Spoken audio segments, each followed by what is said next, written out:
الحمدللہ رب العالمین والعاقبۃ للمتقین والصلاة والسلام علی اشرف الانبیاء والمرسلین اما بعد ان اللہ وملائکتہ یصلون علی النبی یا ایھا الذین آمنوا صلوا علیہ وسلموا تسلیما اللہم صل علی سیدنا و مولانا محمد معدن الجود والکرم وآلہ وبارک وسلم صلوا علیہ الصلاۃ والسلام علیک یا رسول اللہ صلی اللہ تعالی علیہ وسلم۔ تو آج کا درس بہار شریعت حصہ دوم صفحہ نمبر 346 تیمم کا بیان۔ آج ہم لوگ تیمم کے مسائل کے بارے میں جانیں گے اور تیمم کب جائز ہوتا ہے انشاءاللہ آج ہم لوگ اس کے بارے میں جانیں گے۔ گزارش ہے اور سماعت کرنے سے پہلے اچھی اچھی نیتیں کر لیں۔ حضور کی حدیث پاک ہے نیت المؤمن خیر من عملہ، یعنی مسلمان کی نیت اس کے عمل سے بہتر ہے۔ میں بھی اچھی نیت کرتا ہوں اور آپ سبھی حضرات بھی سماعت کرنے سے پہلے اچھی اچھی نیتیں کر لیں۔ تو چلیں سماعت کریں۔ تیمم کے مسائل۔ مسئلہ نمبر 1، جس کا وضو نہ ہو یا نہانے کی ضرورت ہو اور پانی پر قدرت نہ ہو تو وضو و غسل کی جگہ تیمم کرے۔ پانی پر قدرت نہ ہونے کی چند صورتیں ہیں۔ نمبر 1 صورت کون سی ہے؟ ایسی بیماری ہو کہ وضو یا غسل سے اس کے زیادہ ہونے یا دیر میں اچھا ہونے کا صحیح اندیشہ ہو، خواہ یوں کہ اس نے خود آزمایا ہو کہ جب وضو یا غسل کرتا ہے تو بیماری بڑھتی ہے، یا یوں کہ کسی مسلمان اچھے لائق حکیم نے جو ظاہراً فاسق نہ ہو کہہ دیا ہو کہ پانی نقصان کرے گا تو ٹھیک۔ مسئلہ نمبر 2، محض خیال بیماری بڑھنے کا ہو تو تیمم جائز نہیں، یوں ہی کافر یا فاسق یا معمولی طبیب کے کہنے کا اعتبار نہیں۔ مسئلہ نمبر 3، اور اگر پانی بیماری کو نقصان نہیں کرتا مگر وضو یا غسل کے لیے حرکت ضرر کرتی ہو، یا خود وضو نہیں کر سکتا اور کوئی ایسا بھی نہیں جو وضو کرا دے تو بھی تیمم کرے، یوں ہی کسی کے ہاتھ پھٹ گئے کہ خود وضو نہیں کر سکتا اور کوئی ایسا بھی نہیں جو وضو کرا دے تو تیمم کرے۔ مسئلہ نمبر 4، بے وضو کے اکثر اعضائے وضو میں یا جنب کے اکثر بدن میں زخم ہو یا چیچک نکلی ہوتے تو تیمم کریں، ورنہ جو حصہ عضو یا بدن کا اچھا ہو اس کو دھوئے اور زخم کی جگہ اور بوقت ضرر اس کے آس پاس بھی مسح کرے، اور مسح بھی ضرر کرے تو اس عضو پر کپڑا ڈال کر اس پر مسح کرے۔ مسئلہ نمبر 5، بیماری میں اگر ٹھنڈا پانی نقصان کرتا ہے اور گرم پانی نقصان نہ کرے تو گرم پانی سے وضو اور غسل ضروری ہے، تیمم جائز نہیں۔ ہاں اگر ایسی جگہ ہو کہ گرم پانی نہ مل سکے تو تیمم کرے۔ یوں ہی اگر ٹھنڈے وقت میں وضو یا غسل نقصان کرتا ہے اور گرم وقت میں نہیں تو ٹھنڈے وقت تیمم کرے، پھر جب گرم وقت آئے تو آئندہ نماز کے لیے وضو کر لینا چاہیے، اور جو نماز اس تیمم سے پڑھ لی اس کے اعادہ کی حاجت نہیں۔ مسئلہ نمبر 6، اگر سر پر پانی ڈالنا نقصان کرتا ہے تو گلے سے نہائے اور پورے سر کا مسح کرے۔ اب صورت نمبر 2 ہے یہاں سے کہ وہاں چاروں طرف 1 میل تک پانی کا پتہ نہیں۔ مسئلہ نمبر 7، اگر یہ گمان ہو کہ 1 میل کے اندر پانی ہوگا تو تلاش کر لینا ضروری ہے، بلا تلاش کیے تیمم جائز نہیں۔ پھر بغیر تلاش کے تیمم کر کے نماز پڑھ لی اور تلاش کرنے پر پانی مل گیا تو وضو کر کے نماز کا اعادہ لازم ہے، اور اگر نہ ملا تو ہو گئی۔ دیکھیں ان مسائل کا جاننا سیکھنا بہت ہی ضروری ہے، کیونکہ اگر ہم مسائل نہیں سیکھے ہوں گے، مجھے اس کا علم نہیں ہے تو ہم کیسے تیمم کر سکیں گے۔ مسئلہ نمبر 8، اگر غالب گمان یہ ہے کہ میل کے اندر پانی نہیں ہے تو تلاش کرنا ضروری نہیں، پھر اگر تیمم کر کے نماز پڑھ لی اور نہ تلاش کیا، نہ کوئی ایسا ہے جس سے پوچھے اور بات کو معلوم ہوا کہ پانی یہاں سے قریب ہے تو نماز کا اعادہ نہیں، مگر یہ تیمم اب جاتا رہا۔ اور اگر کوئی وہاں تھا مگر اس نے پوچھا نہیں اور بات کو معلوم ہوا کہ پانی قریب ہے تو اعادہ چاہیے۔ مسئلہ نمبر 9، اور اگر قریب میں پانی ہونے اور نہ ہونے کسی کا گمان نہیں تو تلاش کر لینا مستحب ہے، اور بغیر تلاش کیے تیمم کر کے نماز پڑھ لی ہو گئی۔ مسئلہ نمبر 10، ساتھ میں زمزم شریف ہے جو لوگوں کے لیے تبرکاً لیے جا رہا ہے یا بیمار کو پلانے کے لیے، اور اتنا ہے کہ وضو ہو جائے گا تو تیمم جائز نہیں۔ مسئلہ نمبر 11، اگر چاہے کہ زمزم شریف سے وضو نہ کرے اور تیمم جائز ہو جائے تو اس کا طریقہ یہ ہے کسی ایسے شخص کو جس پر بھروسہ ہو کہ پھر دے دے گا اور پانی ہبہ کر دے اور اس کا کچھ بدلہ ٹھہرائے تو اب تیمم جائز ہو جائے گا۔ مسئلہ نمبر 12، جو نہ آبادی میں ہو نہ آبادی کے قریب اور اس کے ہمراہ پانی موجود ہے اور یاد نہ رہا اور تیمم کر کے نماز پڑھ لی ہو گئی، اور اگر آبادی یا آبادی کے قریب میں ہو تو اعادہ کرے۔ مسئلہ نمبر 13، اگر اپنے ساتھی کے پاس پانی ہے اور یہ گمان ہے کہ مانگنے سے دے دے گا تو مانگنے سے پہلے تیمم جائز نہیں، پھر اگر نہیں مانگا اور تیمم کر کے نماز پڑھ لی اور بعد نماز مانگا اور اس نے دے دیا، بے مانگے اس نے خود دے دیا تو وضو کر کے نماز کا اعادہ لازم ہے، اور اگر مانگا اور نہ دیا تو نماز ہو گئی، اور اگر بعد کو بھی نہ مانگا جس سے دینے نہ دینے کا حال کھلتا اور نہ اس نے خود دیا تو نماز ہو گئی، اور اگر دینے کا غالب گمان نہیں اور تیمم کر کے نماز پڑھ لی، جب بھی یہی صورتیں ہیں کہ بعد کو پانی دے دیا تو وضو کر کے نماز کا اعادہ کرے ورنہ ہو گئی۔ مسئلہ نمبر 14، نماز پڑھتے میں کسی کے پاس پانی دیکھا، گمان غالب ہے کہ دے دے گا تو چاہیے کہ نماز توڑ دے اور اس سے پانی مانگے، اور اگر نہیں مانگا پوری کر لی اب اس نے خود دیا تو اس کے مانگنے پر دے دیا تو اعادہ لازم ہے، اور نہ دے تو ہو گئی۔ اگر دینے کا گمان نہ تھا اور نماز کے بعد اس نے خود دے دیا یا مانگنے سے دیا، جب بھی اعادہ کرے، اور اگر اس نے نہ خود دیا نہ اس نے مانگا کہ حال معلوم ہوتا تو نماز ہو گئی۔ اگر نماز پڑھتے میں اس نے خود کہا کہ پانی لو، وضو کر لو، اور وہ کہنے والا مسلمان ہے تو نماز جاتی رہی، توڑ دینا فرض ہے، اور کہنے والا کافر ہے تو نہ توڑے، پھر نماز کے بعد اگر اس نے پانی دے دیا تو وضو کر کے اعادہ کرے۔ مسئلہ نمبر 15، اور اگر یہ گمان ہے کہ میل کے اندر تو پانی نہیں مگر 1 میل سے کچھ زیادہ فاصلہ پر مل جائے گا تو مستحب ہے کہ نماز کے آخری وقت مستحب تک تاخیر کرے، یعنی عصر، مغرب و عشاء میں اتنی دیر نہ کرے کہ وقت کراہت آ جائے۔ اگر تاخیر نہ کی اور تیمم کر کے پڑھ لی تو ہو گئی۔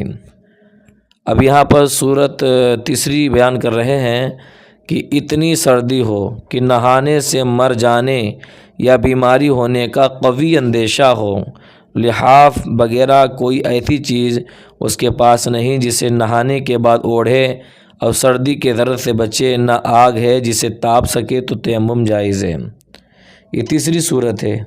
چوتھی صورت ہے دشمن کا خوف کہ اگر اس نے دیکھ لیا تو مار ڈالے گا یا مال چھین لے گا، یا اس غریب نادار کا قرض خواہ ہے کہ اسے قید کرا دے گا، یا اس طرف سانپ ہے وہ کاٹ کھائے گا، یا شیر ہے کہ پھاڑ کھائے گا، یا کوئی بدکار شخص ہے، اور یہ عورت یا مرد ہے جس کو اپنی بے آبروئی کا گمان صحیح ہے تو تیمم جائز ہے۔ مسئلہ نمبر 16، اگر ایسا دشمن ہے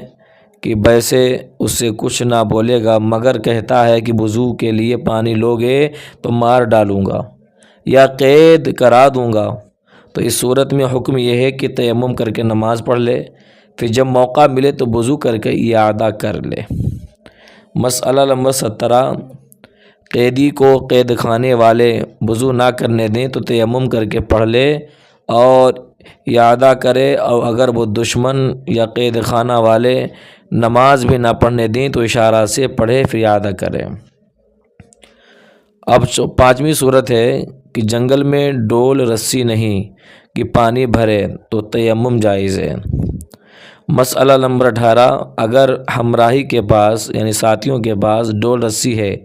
وہ کہتا ہے کہ ٹھہر جا، میں پانی بھر کر فارغ ہو کر تجھے دوں گا، تو مستحب ہے کہ انتظار کرے۔ اگر انتظار نہ کیا اور تیمم کر کے پڑھ لی ہو گئی۔ مسئلہ نمبر 19، رسی چھوٹی ہے کہ پانی تک نہیں پہنچتی مگر اس کے پاس کوئی کپڑا یعنی رومال، عمامہ شریف، دوپٹہ وغیرہ ایسا ہے کہ اس کے جوڑنے سے پانی مل جائے گا تو تیمم جائز نہیں۔ یعنی اس کے بعد رسی چھوٹی ہے، اب ڈول نہیں پہنچ رہی، پانی تک ہے، تو اس کے پاس رومال ہے یا دوپٹہ ہے یا عمامہ ہے، ٹھیک ہے، تو اس میں باندھ کر کے وہ پانی نکالے، اس کے لیے تیمم جائز نہیں۔ اب یہاں پر چھٹی صورت بیان کر رہے ہیں، اور اب چھٹی صورت ہے پیاس کا خوف، یعنی اس کے پاس پانی ہے مگر وضو یا غسل کے صرف میں لائے تو خود یا دوسرا مسلمان یا اپنا اس کا جانور، اگرچہ وہ کتا جس کا پالنا جائز ہے، پیاسا رہ جائے گا، اور اپنی یا ان میں سے کسی کی پیاس خواہ فی الحال موجود ہو یا آئندہ، تو اس کا صحیح اندیشہ ہو کہ وہ راہ ایسی ہے کہ دور تک پانی کا پتہ نہیں، تو تیمم جائز ہے۔ مسئلہ نمبر 20، پانی موجود ہے مگر آٹا گوندنے کی ضرورت ہے، جب بھی تیمم جائز ہے، شوربے کی ضرورت کے لیے جائز نہیں۔ مسئلہ نمبر 21، بدن یا کپڑا اس قدر نجس ہے جو معنی جواز نماز ہے، اور پانی صرف اتنا ہے کہ چاہے تو وضو کرے یا اس کو پاک کر لے، تو دونوں کام نہیں ہو سکتے، تو پانی سے اس کو پاک کر لے پھر تیمم کرے، اور اگر پہلے تیمم کر لیا اس کے بعد پاک کیا تو اب پھر تیمم کرے کہ پہلے تیمم نہ ہوا۔ مسئلہ نمبر 22، مسافر کو راہ میں کہیں رکھا ہوا پانی ملا تو اگر کوئی وہاں ہے تو اس سے دریافت کر لے، اگر وہ کہے کہ صرف پینے کے لیے ہے تو تیمم کرے، وضو جائز نہیں، چاہے کتنا ہی ہو۔ اگر اس نے کہا کہ پینے کے لیے بھی ہے اور وضو کے لیے بھی، تو تیمم جائز نہیں۔ اگر کوئی ایسا نہیں جو بتا سکے اور پانی تھوڑا ہو تو تیمم کرے اور زیادہ ہو تو وضو کر لے۔ مسئلہ نمبر 7، پانی گرا ہونا، یعنی وہاں کے حساب سے جو قیمت ہونی چاہیے اس سے 2 چند مانگتا ہے، یعنی زیادہ مانگتا ہے، تو تیمم جائز ہے۔ اگر قیمت میں اتنا فرق نہیں تو تیمم جائز نہیں۔ مسئلہ نمبر 23، پانی مول ملتا ہے اور اس کے پاس حاجت ضروریہ سے زیادہ دام نہیں تو تیمم جائز ہے۔ اب یہاں پر 8ویں صورت پیش کر رہے ہیں کہ یہ گمان ہے کہ پانی تلاش کرنے میں قافلہ نظروں سے غائب ہو جائے گا یا ریل چھوٹ جائے گی۔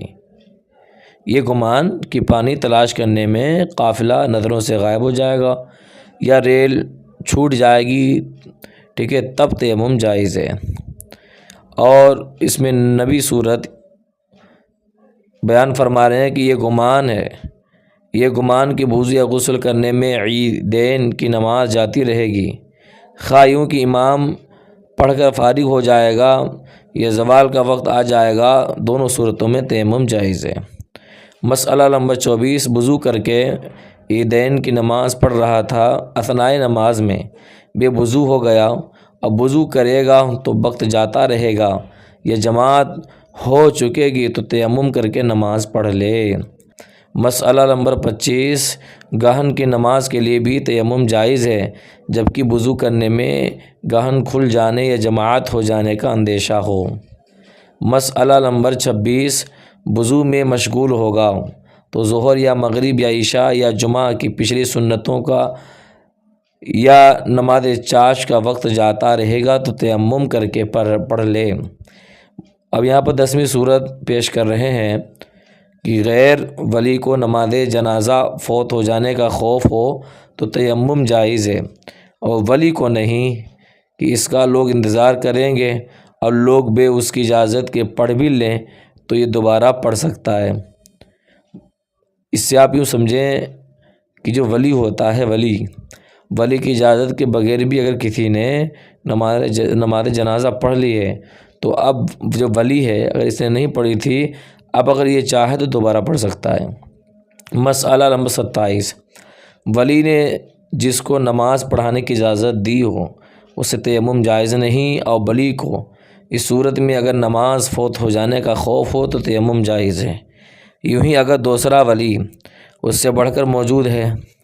تو اس کے لیے تیمم جائز ہے۔ خوف فوت کے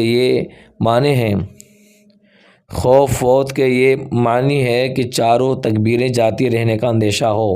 اگر یہ معلوم ہو کہ ایک تکبیر بھی مل جائے گی تو تیمم جائز نہیں۔ مسئلہ نمبر 28، ایک جنازہ کے لیے تیمم کیا اور نماز پڑھی، پھر دوسرا جنازہ آیا، اگر درمیان میں اتنا وقت ملا کہ وضو کرتا تو کر لیتا، مگر نہ کیا اور اب وضو کرے تو نماز ہو چکے گی، تو اس کے لیے اب دوبارہ تیمم کرے، اور اگر اتنا وقفہ نہ ہو کہ وضو کر سکے تو وہی پہلا تیمم کافی ہے۔ مسئلہ نمبر 29، سلام کا جواب دینے یا درود شریف وغیرہ وظائف پڑھنے یا سونے یا بے وضو کو مسجد میں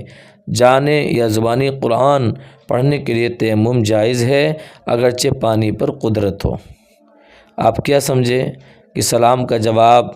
دینے یا درود شریف پڑھنا ہے، یا اس کے علاوہ اور بھی کچھ پڑھنا ہے، سونا ہے، ٹھیک ہے، اور یا آپ مسجد میں داخل ہونا چاہتے ہیں یا قرآن مجید کو زبانی پڑھنا چاہتے ہیں تو فرمایا کہ تیمم جائز ہے، آپ تیمم کر لیں، چاہیں آپ پانی پر قدرت بھی رکھتے ہوں۔ مسئلہ نمبر 30، جس پر نہانا فرض ہے اسے بغیر ضرورت مسجد میں جانے کے لیے تیمم جائز نہیں۔ ہاں اگر مجبوری ہو، جیسے ڈول رسی مسجد میں ہو اور کوئی ایسا نہیں جو لا دے، تو تیمم کر کے جائے اور جلد سے جلد لے کر نکل آئے۔ دیکھیے کیسے کیسے مسائل ہیں، اس لیے کہتے ہیں ان مسائل کا سیکھنا بہت ضروری ہے۔ مسئلہ نمبر 31، مسجد میں سویا تھا اور نہانے کی ضرورت ہو گئی تو آنکھ کھلتے ہی جہاں سویا تھا وہیں فوراً تیمم کر کے نکل آئے، تاخیر اس میں حرام ہے۔ مسئلہ نمبر 32، قرآن مجید چھونے کے لیے یا سجدہ تلاوت یا سجدہ شکر کے لیے تیمم جائز نہیں، جبکہ پانی پر قدرت ہو، اور جب پانی پر قدرت ہی نہیں تو جائز ہے۔ مسئلہ نمبر 33، وقت اتنا تنگ ہو گیا کہ وضو یا غسل کرے گا تو نماز قضا ہو جائے گی، تو چاہیے کہ تیمم کر کے نماز پڑھ لے، پھر وضو یا غسل کر کے یہ ادا کرنا لازم ہے۔ مسئلہ نمبر 34، عورت حیض و نفاس سے پاک ہوئی اور پانی پر قادر نہیں تو تیمم کرے۔ مسئلہ نمبر 35، مردے کو اگر غسل نہ دے سکیں، خواہ اس وجہ سے کہ پانی نہیں یا اس وجہ سے کہ اس کے بدن کو ہاتھ لگانا جائز نہیں، جیسے اجنبی عورت یا اپنی عورت کے مرنے کے بعد اسے چھو نہیں سکتا تو اسے تیمم کرایا جائے، اور غیر محرم کو اگرچہ شوہر ہو عورت کو تیمم کرانے میں کپڑا حائل ہونا چاہیے۔ مسئلہ نمبر 36، جنب اور حائض اور میت اور بے وضو یہ سب لوگ ایک جگہ ہیں اور کسی نے اتنا پانی جو غسل کے لیے کافی ہے لا کر کہا کہ جو چاہے خرچ کرے، تو بہتر یہ ہے کہ جنب اس سے نہائے اور مردے کو تیمم کرایا جائے، اور دوسرے بھی تیمم کریں۔ اگر کہا کہ اس میں تم سب کا حصہ ہے اور ہر ایک کو اس میں اتنا حصہ ملا جو اس کے کام کے لیے پورا نہیں، تو چاہیے کہ مردے کے غسل کے لیے اپنا حصہ دے دیں اور سب تیمم کریں۔ مسئلہ نمبر 37، دو شخص باپ بیٹے ہیں اور کسی نے اتنا پانی دیا کہ اس سے ایک کا وضو ہو سکتا ہے تو وہ پانی باپ کے صرف میں آنا چاہیے۔ مسئلہ نمبر 38، اگر کوئی ایسی جگہ ہے کہ نہ پانی ملتا ہے نہ پاک مٹی کہ تیمم کرے، تو اسے چاہیے کہ وقت نماز میں نماز جیسی صورت بنائے، یعنی تمام حرکات نماز بغیر نیت بجا لائے۔ مسئلہ نمبر 39، کوئی ایسا ہے کہ وضو کرتا تو پیشاب کے قطرے ٹپکتے ہیں تیمم کرے تو نہیں، تو اسے لازم ہے کہ تیمم کرے۔ مسئلہ نمبر 40، اتنا پانی ملا جس سے وضو ہو سکتا ہے اور اسے نہانے کی ضرورت ہے، تو اس پانی سے وضو کر لینا چاہیے اور غسل کے لیے تیمم کرے۔ مسئلہ نمبر 41، تیمم کا طریقہ یہ ہے کہ دونوں ہاتھ کی انگلیاں کشادہ کر کے کسی ایسی چیز پر جو زمین کی قسم سے ہو مار کر لوٹ لیں، اور زیادہ گرد لگ جائے تو جھاڑ لیں اور اس سارے منہ کا مسح کرے۔ پھر دوسری مرتبہ یوں ہی کرے اور دونوں ہاتھوں کا ناخن سے کوہنیوں سمیت مسح کرے۔ مسئلہ نمبر 42، وضو اور غسل دونوں کا تیمم ایک ہی طرح ہے۔ تو آج کے درس پہ اختتام کرتے ہیں۔ اب انشاءاللہ اس کے آگے تیمم میں کتنے فرض ہیں اور وہ فرض کیا ہیں، انشاءاللہ میں اگلے درس میں آپ سب کی خدمت پیش کروں گا۔ گزارش ہے کہ جو حضرات بالکل نئے ہمارے چینل سے جڑے ہوئے ہیں، وہ حضرات ہمارے YouTube channel Barkati online academy کی پلے لسٹ میں جائیں اور آپ کو وہاں بہار شریعت کے درس مل جائیں گے، اور درس نمبر 1 سے آپ سیکھتے ہوئے آئیں، انشاءاللہ آپ بہت کچھ سیکھ لیں گے۔ اللہ تعالی ہمیں آپ کو عمل کی توفیق عطا فرمائے۔ جن حضرات نے ابھی تک ہمارے YouTube channel Barkati online academy کو سبسکرائب نہیں کیا، وہ سبسکرائب کر دیں، مجھے دعاؤں میں یاد رکھیں۔ السلام علیکم ورحمۃ اللہ وبرکاتہ۔